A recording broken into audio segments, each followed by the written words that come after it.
Episode 1536-1540. Bab 1536, Penyergapan. Ada apa? Tanya Zuan, terkejut. Mungkinkah dia sudah tahu tentang apa yang kulakukan dengan permaisuri kedua tadi? Apakah karena aku masih memiliki sedikit bau permaisuri kedua? Mengapa kamu tidak memiliki aura di sekitarmu? Kamu tidak tampak berbeda dari orang normal, kata Yu Yanluo, menatapnya dengan cemas. Zuan tidak bisa menahan diri untuk tidak tersipu malu.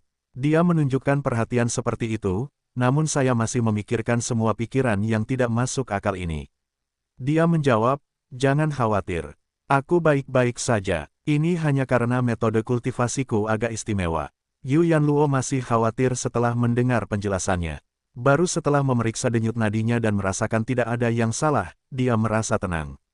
Dia berkata, metode kultivasimu benar-benar unik.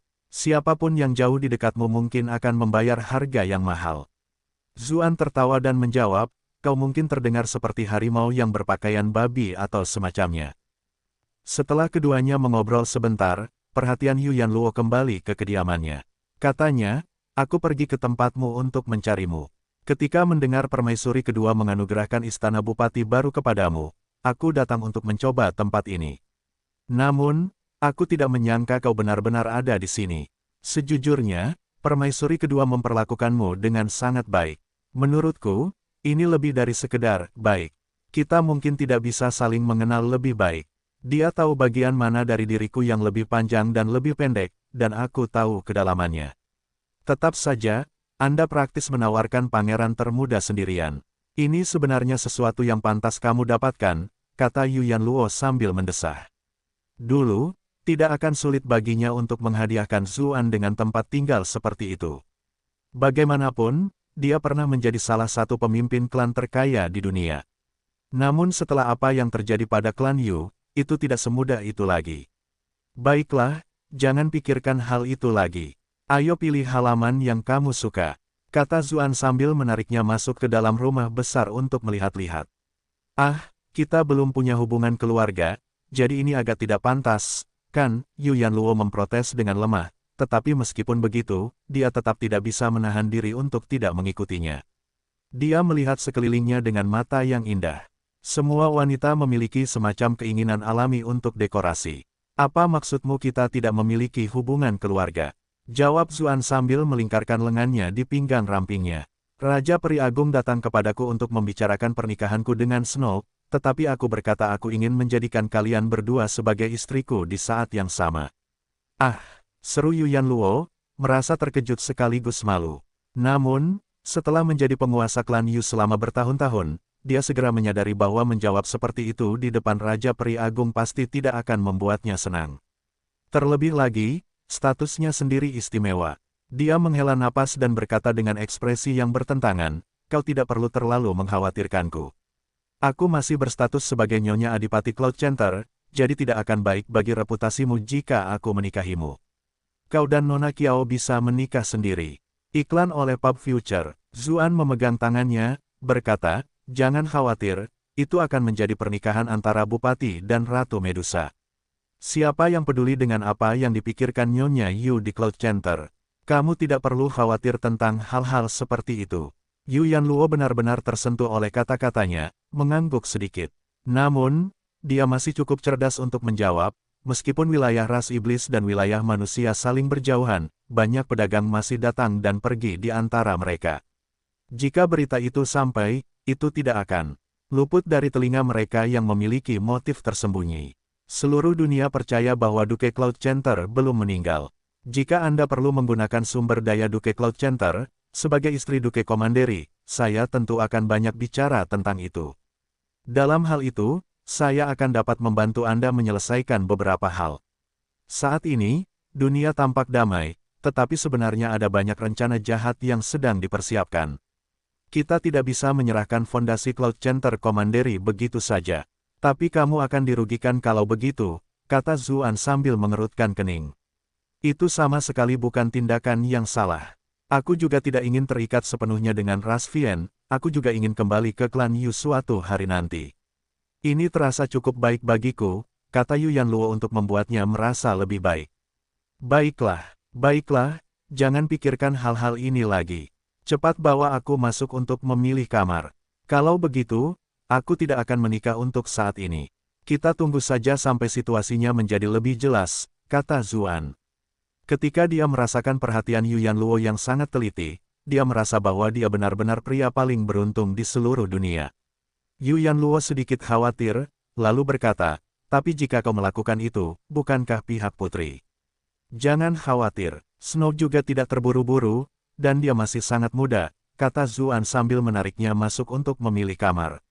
Kerutan di dahi Yuyan Luo berangsur-angsur menghilang saat dia melihat ruangan yang elegan dan terpencil di dalamnya. Setiap kali ada sebagian orang yang bahagia, pasti ada orang lain di dunia ini yang tidak begitu bahagia. Saat ini, Sang Hong merasa sangat tertekan. Demi mengulur waktu agar Zuan bisa kembali, dia benar-benar memeras otaknya dengan segala cara untuk memperlambat kembalinya utusan kekaisaran ke ibu kota. Kalau bukan perampok gunung, pasti bandit. Dia bahkan telah mengambil peran sebagai pejabat yang adil dan tidak korup, membantu rakyat jelata di provinsi-provinsi terdekat untuk memimpin ketidakadilan.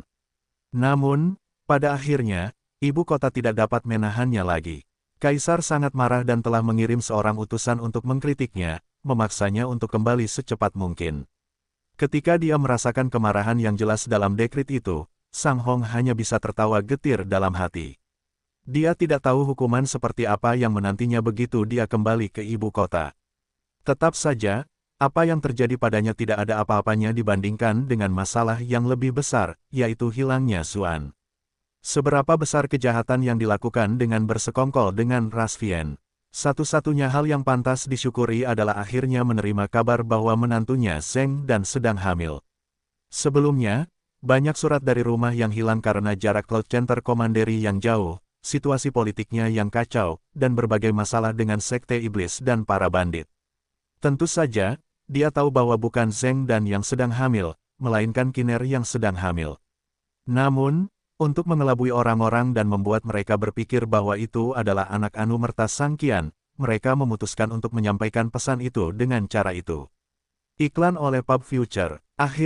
Pada akhirnya, aku tidak menjadi pendosa terbesar klan Sang, gumam Sang Hong, meneteskan air mata kebahagiaan. Ia merasa bahwa semua yang telah ia lakukan selama ini sepadan. Taruhan yang keterlaluan itu semuanya sepadan. Tapi sayangnya, aku masih belum bisa menghubungi Ah Su, gumamnya. Ia sudah mencoba menghubungi Zuan melalui cermin perekam, tetapi entah mengapa, ia sama sekali tidak bisa menghubungi Zuan. Yang Mulia akhirnya mengirim seorang spesialis untuk memantau kepulangannya yang cepat ke ibu kota, jadi dia bahkan tidak bisa menggunakan cermin itu dengan mudah lagi. Kalau tidak, Kaisar bisa mengetahui bahwa Ah Su berada di wilayah Rasvian. Tuan Sang, kota Ulat Sutra ada di depan. Seorang pengawal istana mendekat dan berkata, sambil menunjuk ke tembok kota di kejauhan. Sang Hong mengerutkan kening. Ulat Sutra memakan daun murbei, nama kota ini sama sekali tidak menguntungkan bagiku. 1. Namun, dia tidak dapat menahan tawanya segera setelah itu. Karena kota itu pandai memelihara ulat sutra dan merupakan penghasil sutra utama, maka kota itu mendapatkan namanya. Lagi pula, mereka tidak begitu jauh dari ibu kota. Masalah macam apa yang bisa terjadi saat mereka berada di wilayah kekuasaan Kaisar? Para pejabat lokal kota Ulat Sutra bergegas keluar untuk menyambut utusan kekaisaran. Mereka berkata bahwa, karena kota itu kecil, kota itu tidak dapat menampung banyak orang. Sebagai tanggapan, Sang Hong menyatakan pengertiannya. Ini bukan pertama kalinya hal seperti itu terjadi. Karena itu, ia memerintahkan divisi pengawal bersenjata yang menyertainya untuk tetap berada di luar kota sementara ia membawa sekitar selusin pengawalnya sendiri ke dalam kota. Gao Ying tetap tinggal di Cloud Center Commandery untuk terus bertugas sebagai perwira militer, menjaga keseimbangan kekuasaan di sana. Pei Yu khawatir Gao Ying tidak akan mampu mengendalikan berbagai pasukan Cloud Center Commandery sendirian, jadi dia tetap tinggal untuk membantu. Tentu saja, Sang Hong tidak begitu yakin dengan jawaban itu. Orang itu bisa saja bertahan untuk nongkrong di rumah bordil Cloud Center karena dia enggan untuk kembali. Lagi pula, dia akan terus-menerus berada di bawah pengawasan klannya jika dia kembali ke ibu kota. Dia tidak bisa melakukan apapun yang dia inginkan di sana. Pembaruan terbaru ada di novel Bin.com. Xiao Jianren dari utusan bordir, begitu pula Dai ke-7 dan Chen ke-8, keduanya telah kembali ke pos mereka lebih awal. Mereka adalah bagian dari rumah bordir, jadi mereka tidak bisa membuang waktu dengan pasukan utama. Setelah menikmati jamuan makan malam yang meriah, Sang Hong kembali ke kamarnya sambil merasa sedikit mabuk. Dia biasanya orang yang berhati-hati dan tidak pernah minum terlalu banyak, tetapi karena putrinya telah hamil, beban berat di dadanya akhirnya tergeser. Dia minum sedikit lebih banyak karena kebahagiaannya. Ia tertidur lelap sepanjang malam, ketika tiba-tiba ia terbangun oleh suara di luar. Ia melihat keluar jendela dan melihat cahaya api berkelap-kelip dengan ganas. Bau asap menyebar di udara. Kebakaran, serunya, bereaksi cepat terhadap apa yang terjadi. Ia buru-buru mengambil beberapa pakaian dan berlari keluar. Para anggota utusan kekaisaran berlarian keluar satu persatu. Banyak dari mereka yang masih tidur. Yang lainnya bergegas membangunkan mereka, sementara para prajurit stasiun pemancar berusaha sekuat tenaga untuk memadamkan api. Seluruh tempat itu benar-benar kacau. Ketika dia melihat api yang berkobar, Sang Hong tiba-tiba merasa seolah-olah dia telah tersentak bangun. Api yang begitu ganas itu jelas bukan sesuatu yang alami. Sebagai seorang yang ahli dalam merencanakan, dia merasa merinding di sekujur tubuhnya. "Pergi, kita tinggalkan kota ini," serunya, cepat-cepat memanggil bawahannya dan bergegas melarikan diri. Selama dia bisa bersatu kembali dengan pasukan di luar kota, dia akan aman. Kecuali jika para penyerang memiliki pasukan yang besar, tidak mungkin mereka bisa mengalahkan divisi pengawal bersenjata elit yang terdiri dari beberapa ratus anggota. Namun, tempat ini terlalu dekat dengan ibu kota, jadi hal seperti itu tidak mungkin terjadi. Tiba-tiba, sekelompok besar penembak bertopeng muncul di sekitar stasiun relay, melepaskan rentetan anak panah terkonsentrasi yang menutupi setiap sudut. Beberapa anak buah Sang Hong langsung tumbang. Sang Hong hendak berhadapan dengan para pemanah itu ketika sebuah celah hitam tiba-tiba terbuka di belakangnya. Sebuah pedang hitam pekat dan ramping menusuk titik vital di bawah tulang rusuknya dengan kecepatan kilat, menyerang seperti ular berbisa. 1. Mulberry, dalam bahasa Mandarin adalah Sang, karakter yang sama dengan nama keluarga Sang Hong. Bab 1537, segala sesuatu mungkin terjadi dengan tekad. Pada akhirnya, Sang Hong masih seorang kultivator kuat yang sudah terkenal sejak lama. Di saat-saat genting seperti itu, ia berhasil menghindari serangan paling berbahaya. Namun, masih ada luka dalam berdarah di dadanya. Seperti yang diharapkan dari serangan Dark Elf, mereka adalah yang terbaik dari yang terbaik dalam hal pembunuhan. "Kelompok bayangan," seru Sang Hong, mengenali pakaian pembunuh itu. Dia tidak bisa menahan diri untuk berteriak kaget dan marah, sungguh kurang ajar. "Kamu benar-benar berani membunuh utusan kekaisaran. Meskipun Shadow Group terkenal misterius, asalkan seseorang membayar cukup uang, mereka bisa mengejar target manapun. Namun, sebagai organisasi pembunuh, mereka masih memiliki beberapa aturan tidak tertulis. Mereka bersedia membunuh pejabat, tetapi mereka tetap berhati-hati dengan target mereka. Targetnya biasanya bukan individu dengan status yang sangat sensitif. Misalnya, meskipun jabatan resmi Sang Hong tidak setinggi itu, ia tetaplah utusan kekaisaran, yang menjadikannya menteri penting. Ia mewakili martabat istana. Jika seorang utusan kekaisaran bisa dibunuh, istana pasti akan marah besar, tidak ragu untuk membayar harga berapapun untuk menghukum pelakunya. Itulah sebabnya organisasi pembunuh seperti Shadow Group biasanya tidak mengambil risiko seperti itu dalam tugas mereka. "Hah, aku tidak tahu apa-apa tentang utusan kekaisaran atau semacamnya. Yang kutahu adalah kau telah menyinggung orang yang salah, dan mereka tidak ingin kau kembali ke ibu kota," kata pembunuh berpakaian hitam itu sambil tertawa sinis. Kemudian, ia menyerbu Sang Hong seperti burung hantu yang menukik. Yang lain dari kelompok utusan kekaisaran keluar untuk menawarkan bantuan mereka. Sayangnya, sekelompok pembunuh lain bergegas maju. Meskipun ada anggota yang cakap di antara kelompok utusan kekaisaran, mereka telah terbangun oleh api yang tiba-tiba di tengah malam dan bahkan tidak mengenakan pakaian dengan benar, apalagi dilengkapi dengan senjata. Beberapa bahkan tidak lolos dari api tepat waktu. Bagaimana mereka bisa menandingi beberapa pembunuh yang dipersiapkan dengan baik? Mereka dengan cepat runtuh dalam genangan darah.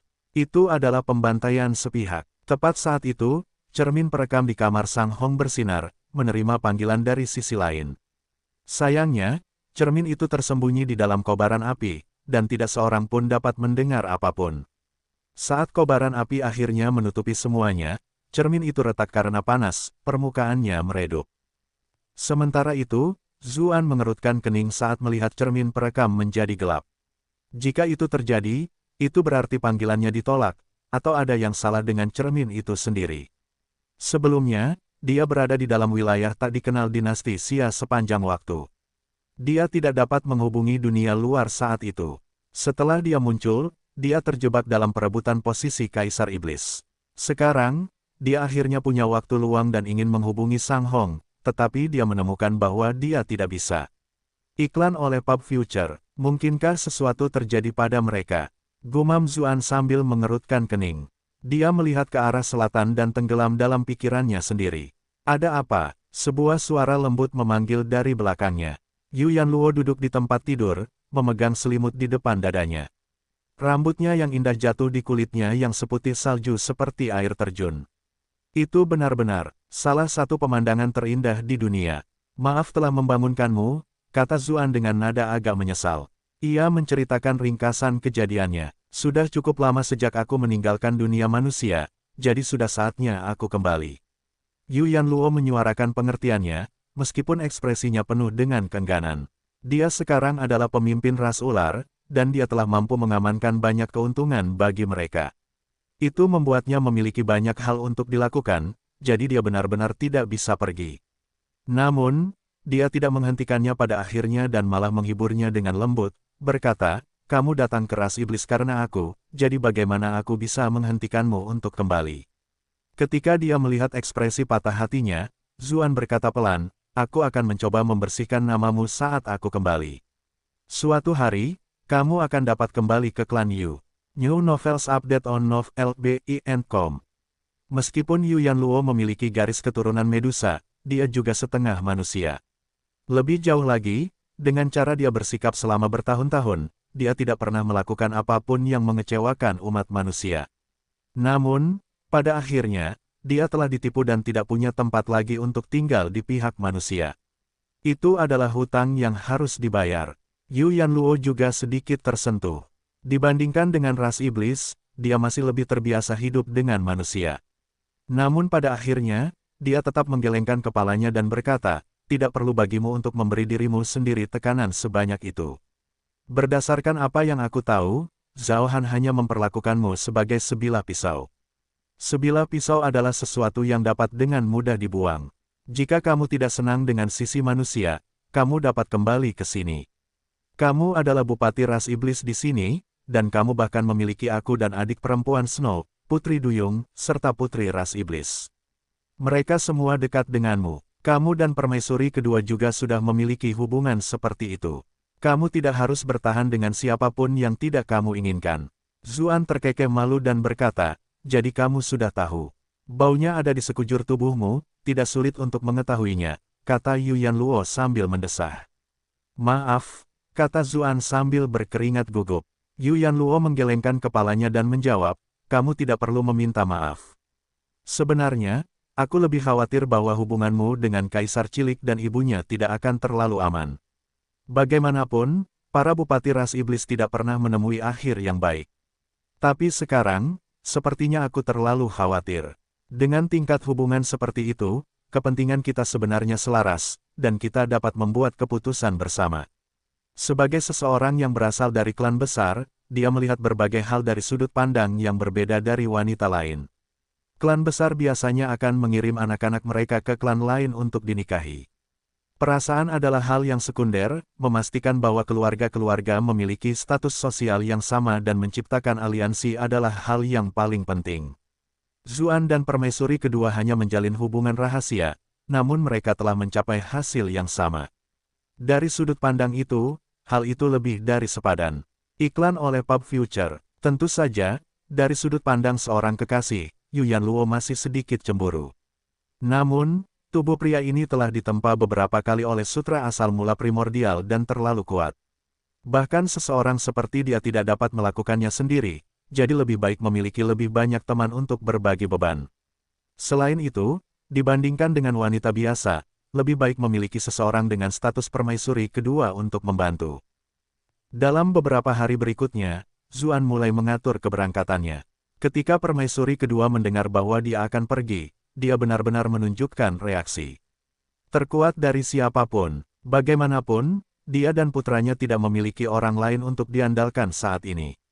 Sebelumnya, hanya melalui kekuatan Zuan mereka dapat mengendalikan semua orang. Namun, Zuan akhirnya berhasil meyakinkannya setelah sekian lama. Pangeran muda itu telah naik tahta, tetapi dia masih terlalu muda. Dia hanya kaisar iblis dalam nama. Namun, sekarang komite tetua mendukung pangeran muda itu. Raja Peri Agung, Raja Merak Bijaksana, ras laut, dan ras iblis semuanya bersahabat dengannya, dan dia juga memiliki Huqian Xiao, yang merupakan orang yang cerdas. Selama permaisuri kedua membiarkan semuanya berjalan sebagaimana mestinya dan tidak memulai sesuatu yang menyebabkan kemarahan publik, tidak akan ada masalah. Terlebih lagi, Zuan kini memiliki roda api angin. Jika sesuatu terjadi, ia dapat kembali secepat mungkin. Permaisuri kedua merasa lega saat mendengar penjelasannya. Namun, karena dia akan pergi, dia terus bergantung padanya selama beberapa hari berikutnya.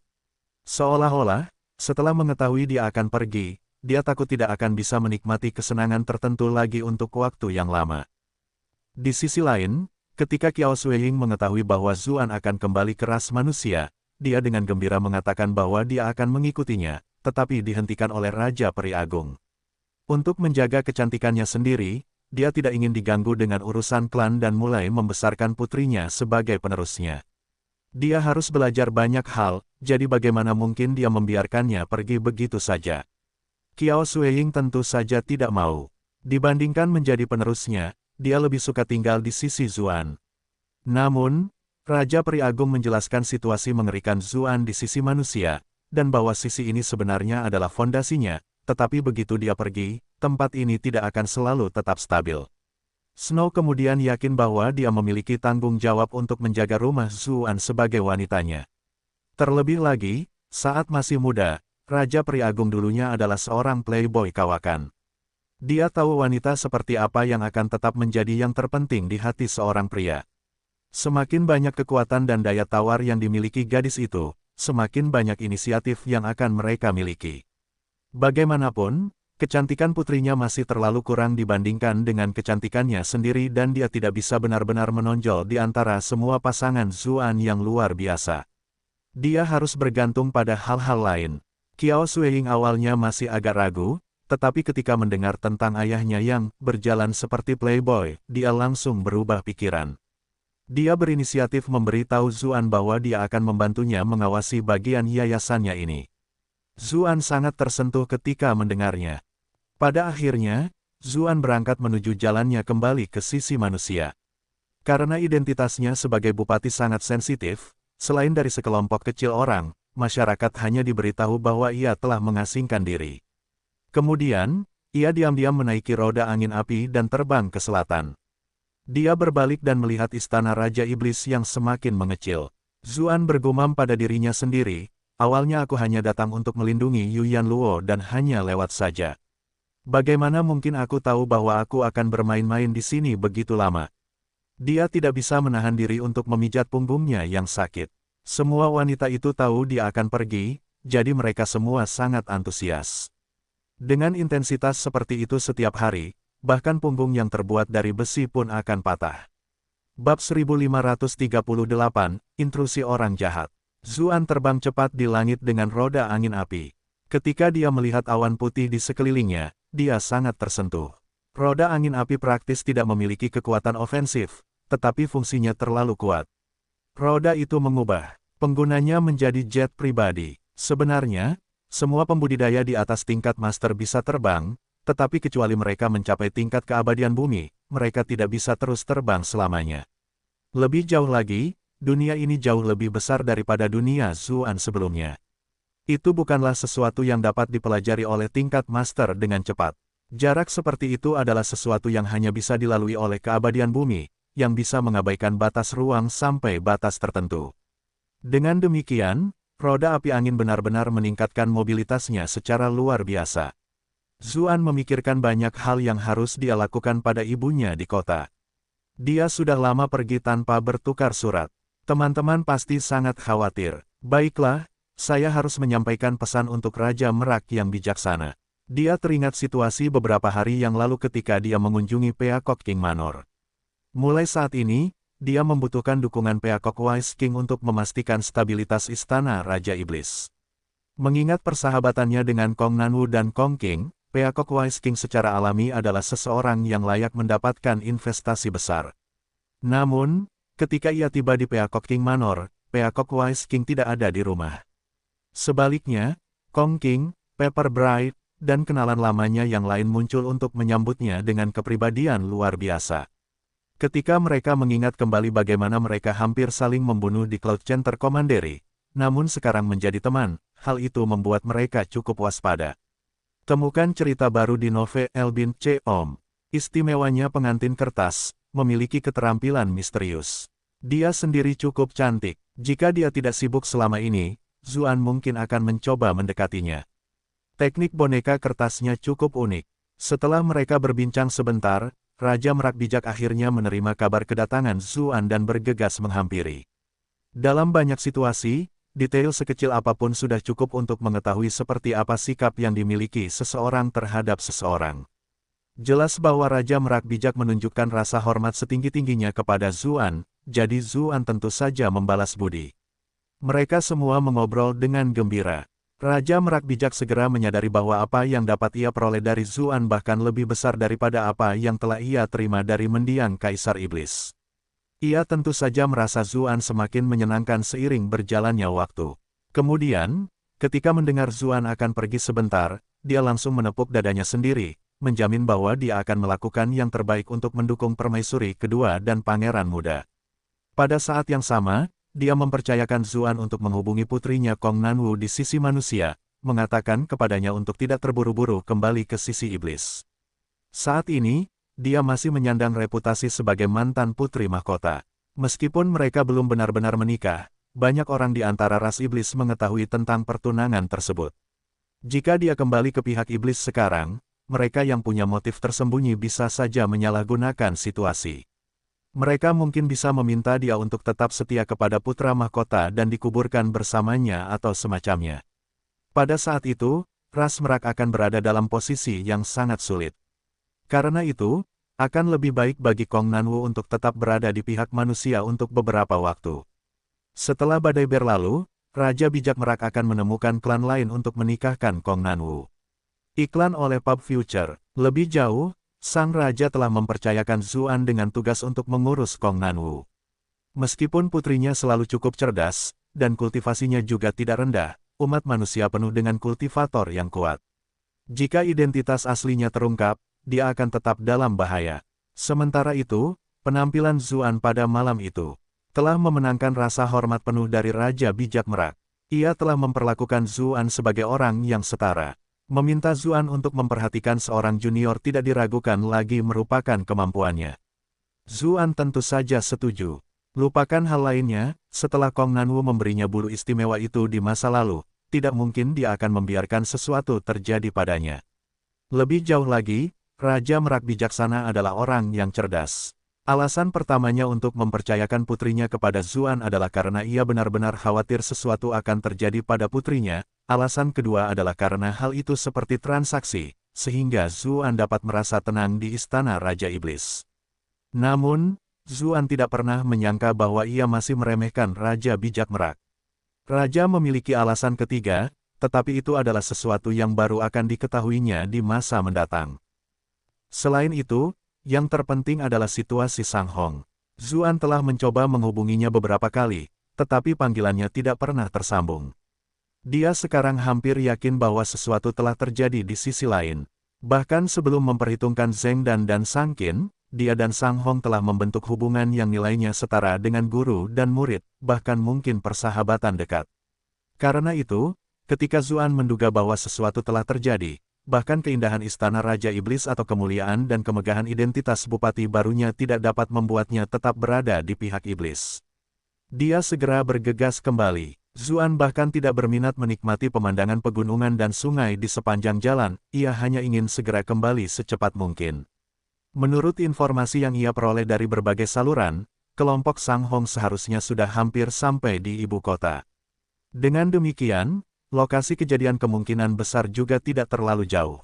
Setelah terbang tanpa lelah selama beberapa hari berturut-turut, ia akhirnya mencapai sisi manusia. Ia jelas merasakan bahwa iklim di sana jauh lebih hangat. Ia mendesah takjub. Tidak heran budaya ras Vien lebih keras.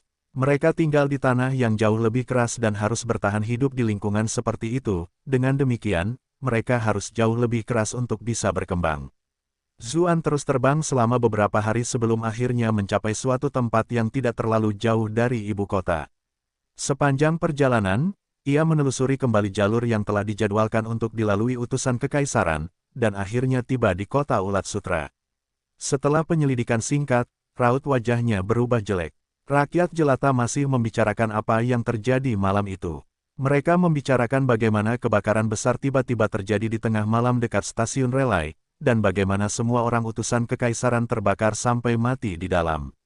Beberapa orang mengklaim masih ada yang selamat, sementara yang lain membuat klaim yang agak mengada-ada, mengklaim bahwa utusan kekaisaran mengungkap beberapa konspirasi yang dibuat oleh pejabat setempat, jadi pejabat setempat mempertaruhkan segalanya dan mencoba menghancurkan utusan kekaisaran.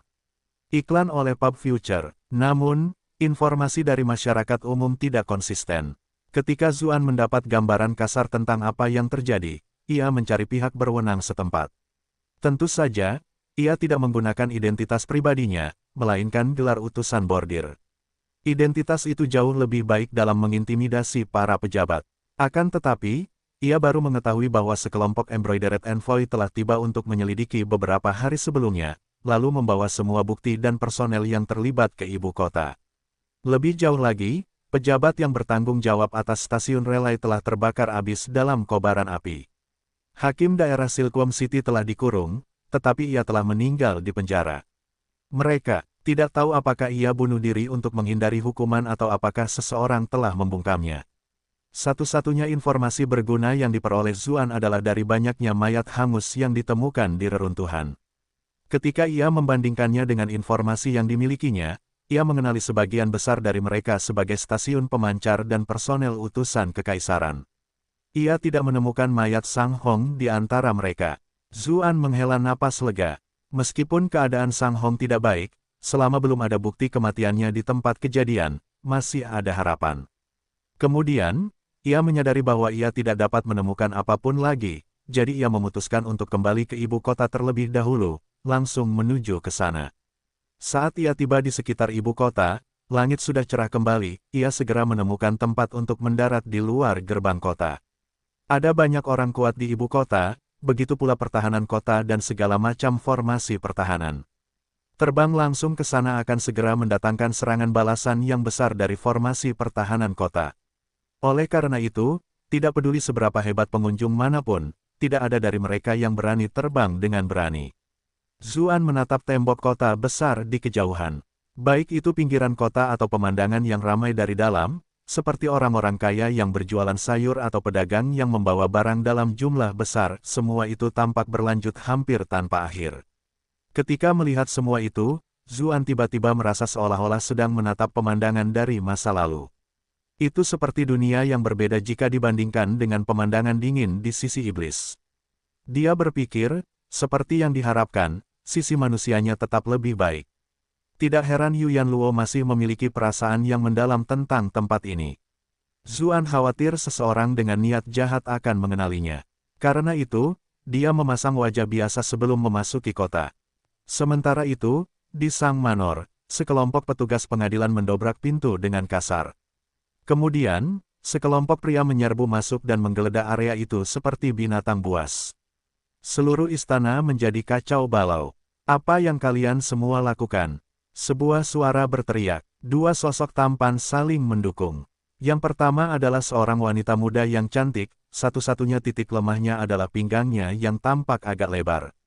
Yang satunya lagi adalah seorang wanita anggun dan cantik yang mengenakan pakaian wanita yang sudah menikah. Keduanya benar-benar seperti bunga teratai kembar pada satu tangkai, masing-masing memiliki pesonanya sendiri. Mata orang yang memimpin serangan itu berbinar. Bab 1539, Pemaksaan. Salah satu dari dua wanita yang hadir tampak muda dan cantik, namun penampilannya menunjukkan sedikit kesan dewasa. Yang lain memiliki penampilan yang lebih klasik dan berwibawa, dengan sikap seperti wanita terhormat. Karena jurusita biasanya bertugas di pasar, mereka sendiri tidak dapat menahan diri untuk tidak menjadi sedikit gaduh. Ketika mereka melihat seorang wanita, mereka tidak dapat menahan diri untuk tidak merasa kagum. Pemuda yang memimpin mengenakan jubah bersulam, tetapi jubah itu tidak banyak menyembunyikan penampilannya yang berwajah rusa dan bermata tikus. Matanya menyapu tubuh kedua wanita itu dengan nakal. Dia berbicara dengan lidahnya dan berkata, dulu ada desas-desus bahwa klan Sang berhasil membawa kembali menantu perempuan yang sangat menawan, tetapi menurut pendapatku, nona muda klan Sang juga tidak seburuk itu. Untuk Lattes Novels. Pendapat tuan muda yang bijaksana. Kedua wanita ini memang memiliki ciri khas masing-masing. Tetapi bukankah rumor mengatakan bahwa nona muda dari klan Sang itu lama? Kenapa dia terlihat agak gemuk hari ini? Apa yang kau mengerti? Namanya memang sangat bisa. Perasaan itu akan terlalu indah untuk diungkapkan dengan kata-kata. Jika mereka terlalu kurus, itu hanya akan sedikit menyakitkan. Untuk jurus pamungkasnya mengelilingi tuan muda itu, setiap orang menyuarakan kritik mereka tanpa henti. Sebelumnya, Zheng Dan Sang Qin berada di kamar wanita itu untuk membahas hilangnya armada utusan Kekaisaran Sanghong. Keduanya cerdas, tetapi jumlah informasi yang dapat mereka akses terbatas. Keduanya sudah kekurangan akal karena situasi tersebut. Jangan khawatir, dengan Ah Zu di sana, tidak akan terjadi apa-apa pada ayah mertua, kata Zheng Dan meyakinkan, sambil memegang tangan Sang Qin dengan lembut. Ya, kuharap begitu, jawab Sang Qin sambil menyentuh perutnya yang membesar. Itu ayah dari anakku yang kau bicarakan. Mereka berdua sebenarnya tidak sedekat itu sebelumnya, dan bahkan pada saat-saat paling intim mereka, semuanya gelap gulita. Namun, saat ini, dia merasakan keterikatan yang mendalam dengan orang asing yang paling dikenalnya itu. Tepat pada saat itu, bermimpi tiba-tiba terjadi di luar. Kedua wanita itu keluar untuk melihat.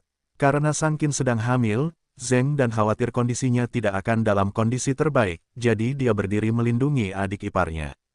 Siapa kamu? Beraninya kamu membuat masalah di klan Sang? Teriak Zheng Dan sambil menatap tajam ke arah orang di depannya. Sang Qin berkata pelan melalui Qi, kakak ipar, dia adalah Yi Zibing, putra Yi Chun, dia adalah seseorang yang selalu suka mendengarkan rakyat.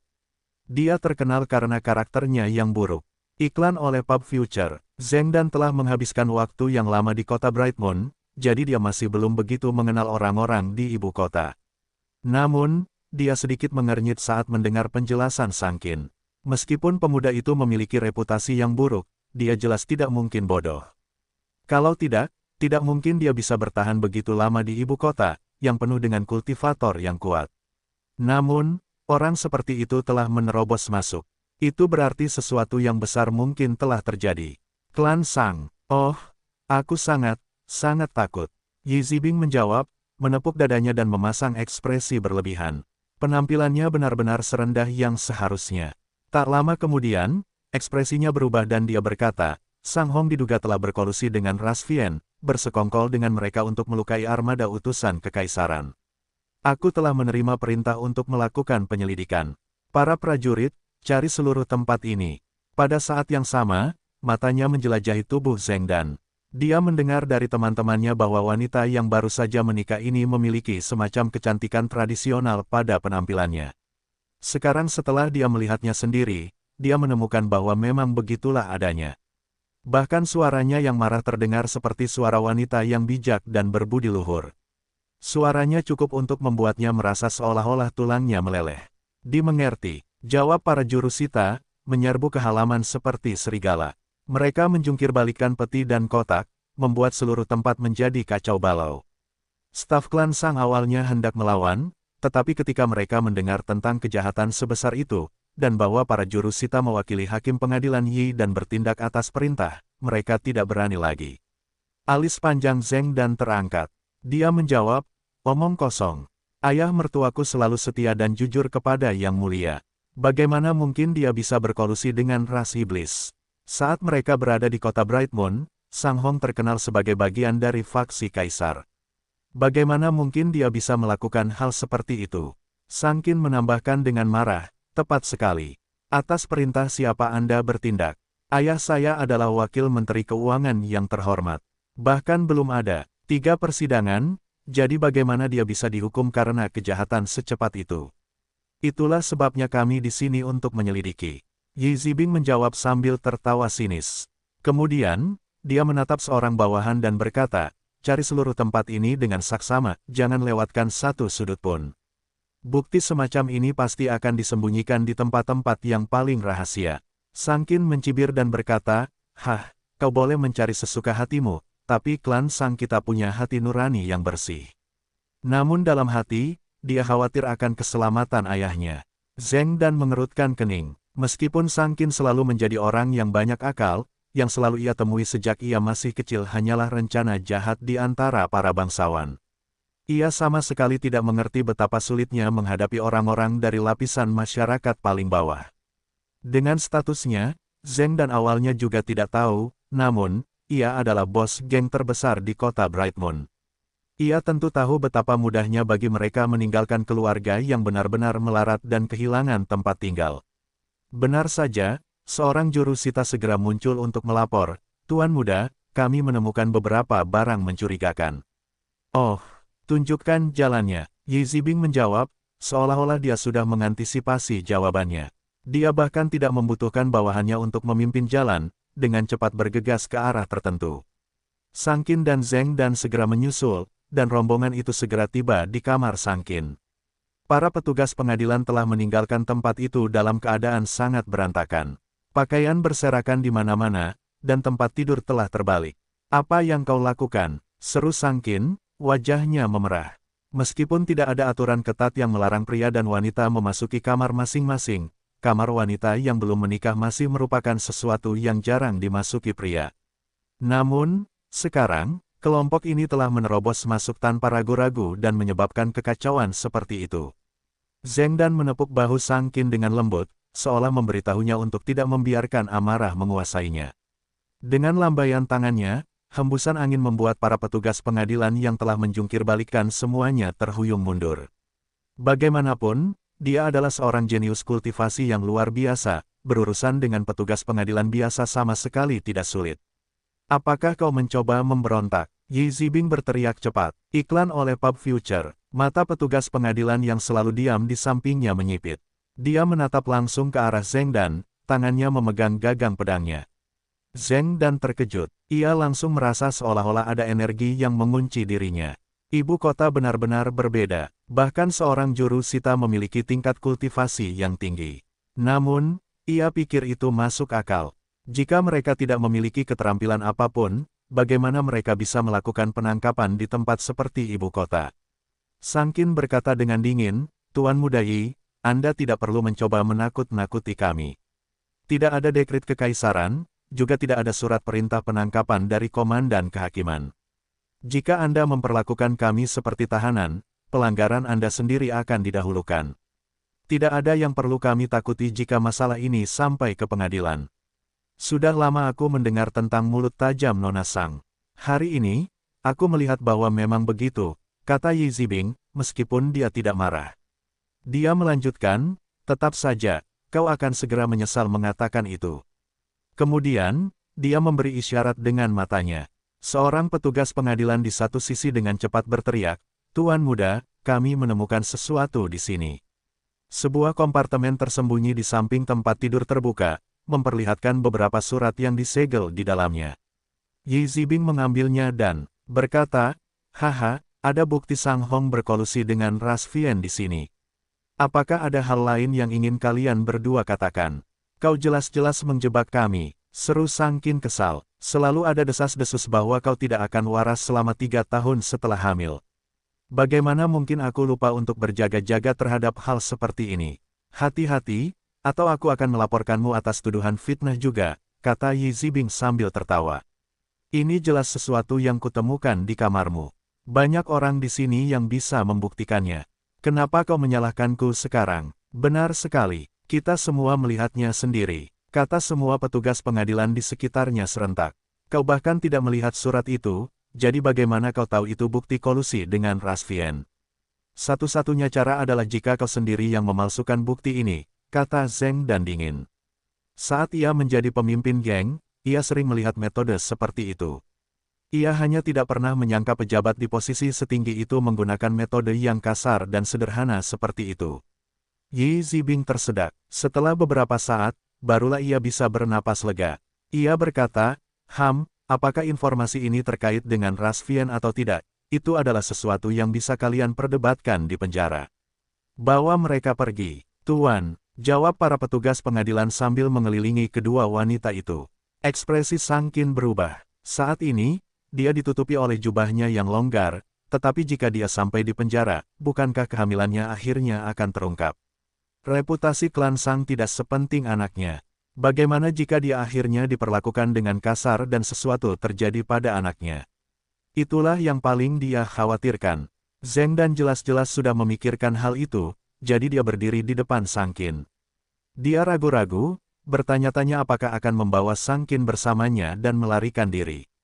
Meskipun jurus Sita itu licik, jika dia dan Sang Qin bekerja sama, masih ada kemungkinan mereka bisa lolos. Namun, mereka akan menjadi penjahat yang dicari. Ibu kota penuh dengan para ahli, jadi pada saat itu, mereka benar-benar tidak punya tempat tinggal lagi. Namun, jika mereka membiarkan diri mereka ditangkap begitu saja, dia tahu itu hanya akan lebih berbahaya. Dengan demikian, dia menemukan dirinya dalam dilema. Yi Zibing melambaikan tangannya, memberi isyarat kepada bawahannya untuk berjaga di luar untuk sementara waktu.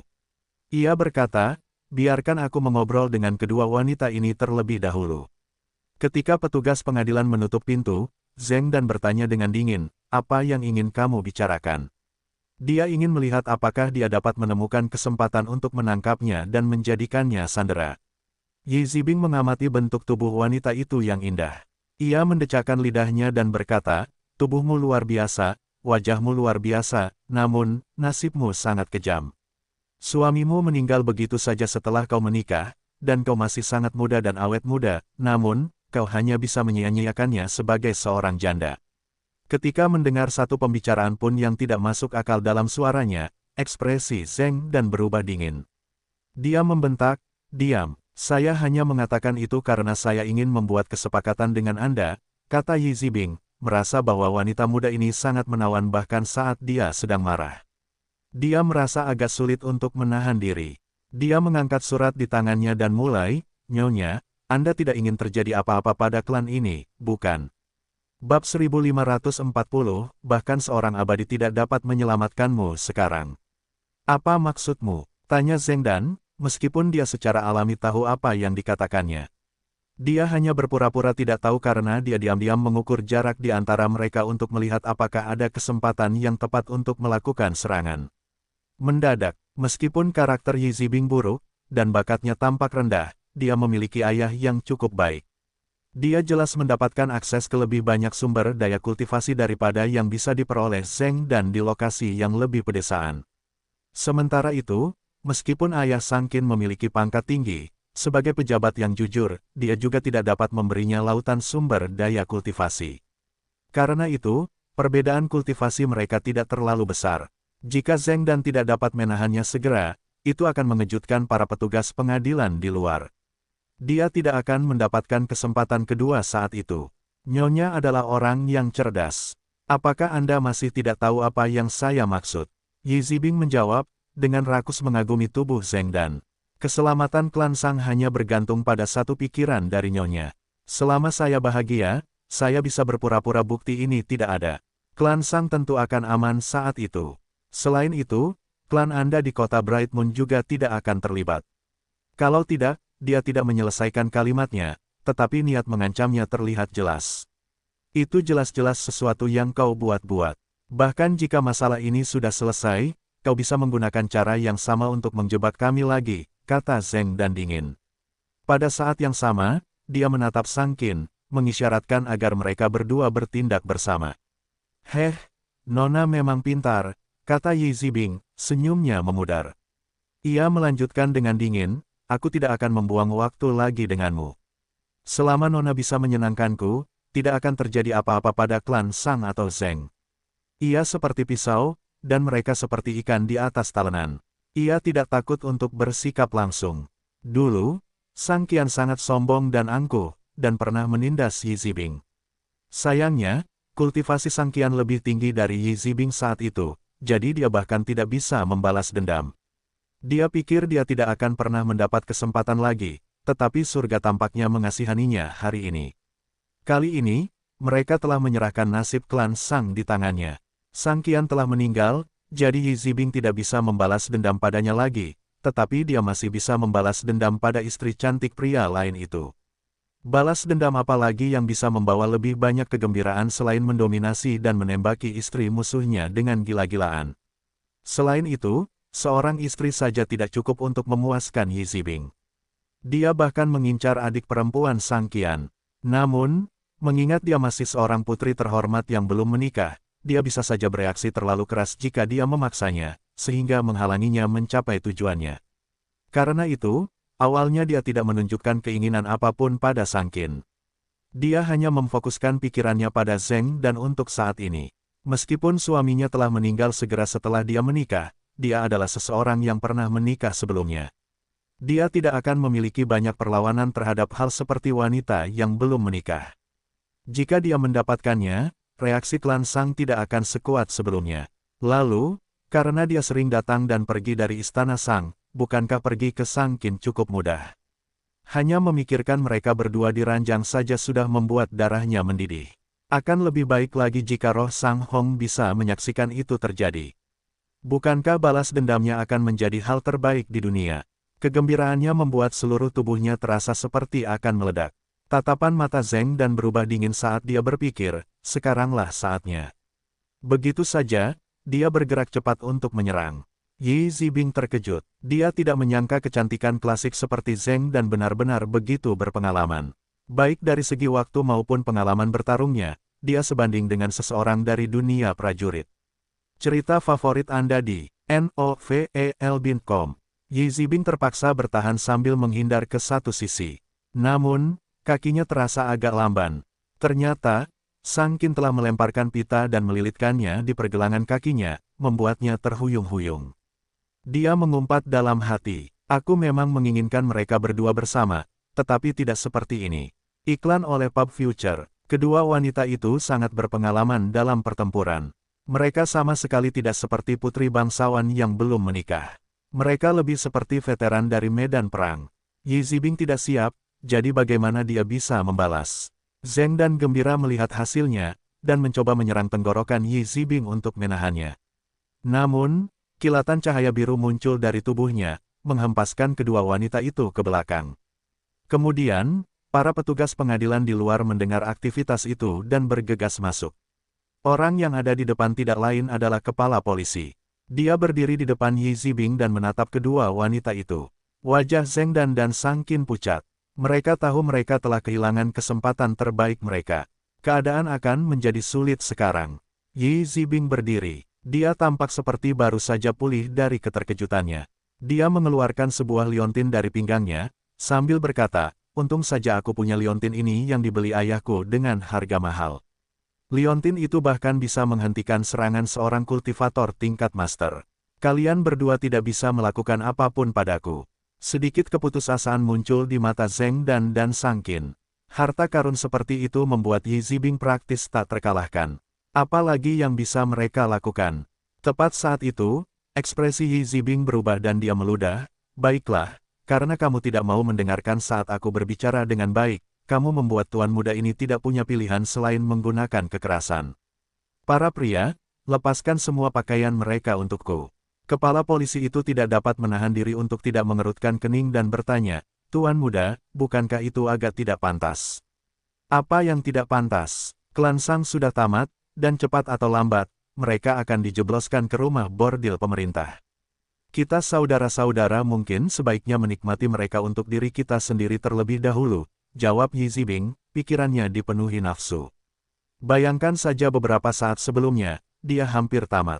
Mata para jurusita menjadi merah karena nafsu ketika mereka mendengarnya. Banyak dari mereka yang menyerang para wanita seperti serigala. Namun, beberapa petugas pengadilan saling memandang dengan cemas. Mereka merasa agak sulit menerima perilaku seperti itu. Namun, mereka tidak berani menghalangi Tuan Muda Yi. Satu-satunya hal yang dapat mereka lakukan adalah memilih untuk tidak berpartisipasi.